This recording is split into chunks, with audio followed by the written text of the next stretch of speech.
Welcome to California Edition. I'm in Sacramento today with Brian Maienschein, member of the California State Assembly. What you may not know is Brian was on the San Diego City Council, but before he joined the Assembly, you had a position that must have been tough but gratifying. Yeah. Tell us about what you were doing in those, was it 4 years? Yeah, it was. Okay. I was fortunate enough to be San Diego County Commissioner on homelessness. I served there for 4 years, and it was really something that was challenging, but at the same time very rewarding. Here's what's tricky. You were the homeless commissioner during a recession. Yeah. Was it 2008 to 2012? Those were some of the worst years for our state.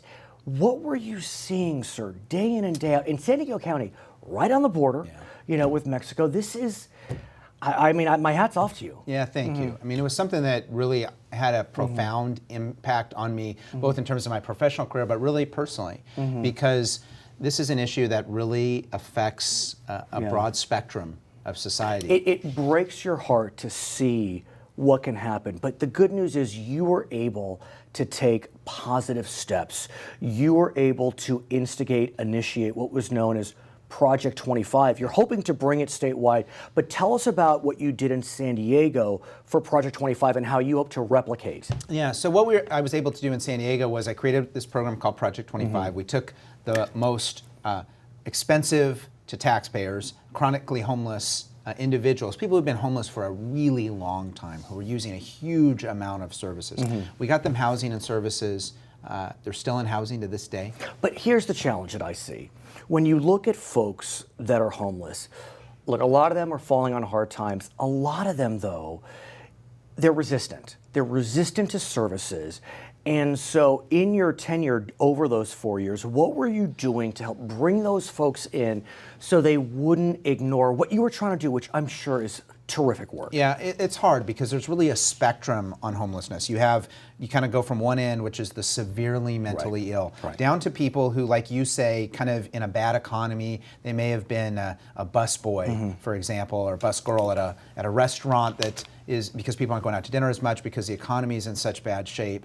They're homeless. Right. And so how do you take something to go across that whole broad? It's not one size fits all. So part of what you're doing is you have a package, 3 bills that you're presenting, and one of them, I presume it's very much needed.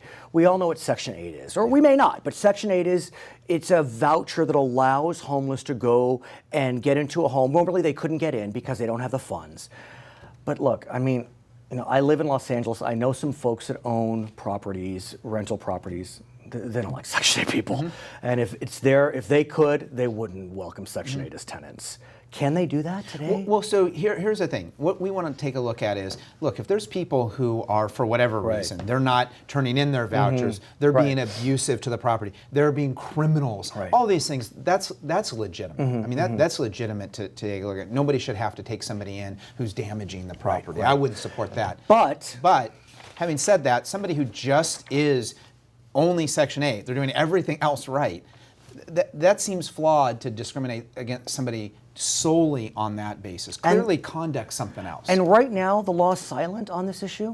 Well, right now there have been situations where, based solely on being Section 8, not those other issues, people have been discriminated against in terms of getting insurance for housing. Okay. So what we want to look at is that can't be something just on that basis. Again, to go to the other issues, that's another story entirely, and that has to do with conduct and not status. You also, I'm sure, are aware that government doesn't necessarily have the ability, the tools, the funding to do it all. Right. It's impossible. And then there are different layers of government that are trying to work together but can often work at cross purposes.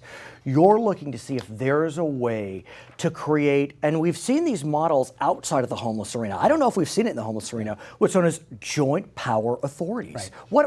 How would that work? What's the model? Well, I want to look at that, and you're exactly right. There are instances where throughout the state, this happens. It happens particularly, when I was a member of the city council, I served on a JPA where we looked area? We looked at the San Pasqual Valley. Got it. So it was kind of an environmental farming, agriculture, water, those issues, and we took a broad, people from other smaller cities, the city of San Diego. Right. I want to look at it in terms of homelessness and mental health, in terms of whether we can have public-private partnerships. Oh, so it wouldn't necessarily even be between, let's say, the city of San Diego and the county of San Diego.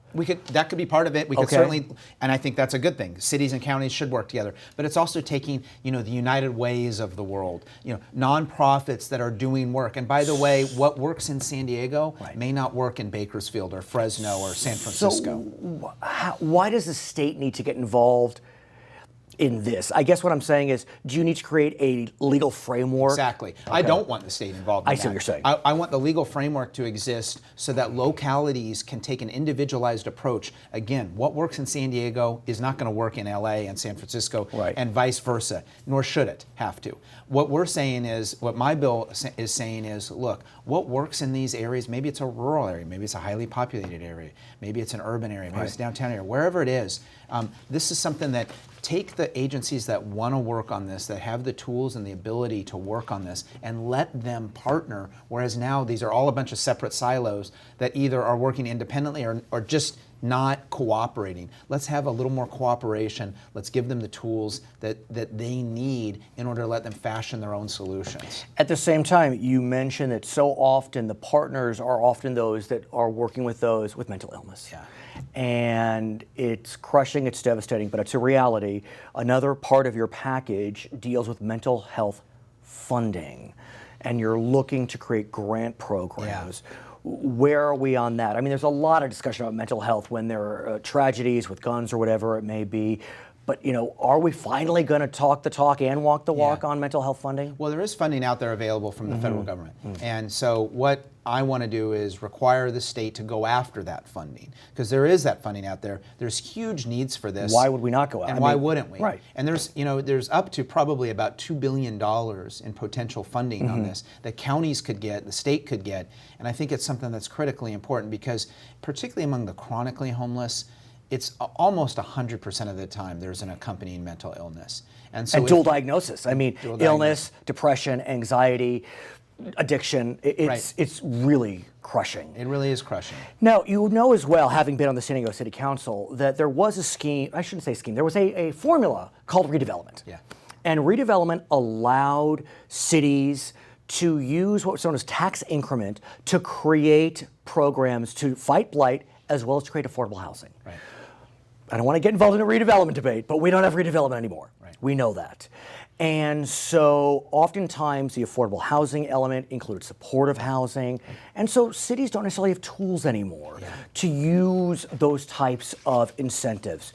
But you are looking in a small way, and I don't mean it as an aspersion, to create an exemption, let's say, for supportive housing. What are you looking to do? Yeah, so what I want to do is, you're right, there's a funding issue here, and that's a separate issue. Right. What I want to do is take a look at some of the CEQA regulations in terms of building housing for the homeless are really burdensome. It's already difficult. Typically, it's a nonprofit who's trying to build it anyway.